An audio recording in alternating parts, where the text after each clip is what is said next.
na Kasongo lazima aende nyumbani. Wasimangamange hapa watakuja kukwama. Mimi nimesoma degree ya siasa. Hii ya Kasongo ni ya matawi. Yeye ako na madharau. Wacha madharau bwana. Mimi nimefanya mitihani mingi sana.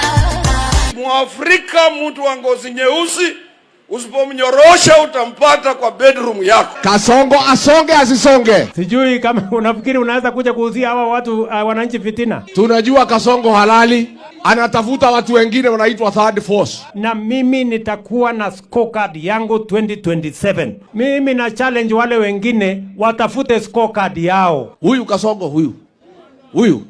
Haki ya Mungu tutamgonga. Pale 2027 nitakungojea. Na hiyo 2027 sasa ujue nitakuwa nimejipanga mbaya sana. Farasi ni mbili. Mtu naitwa Kasongo na hii muungano ya one term. Kama uko na maneno wewe menyana na mimi niko tayari.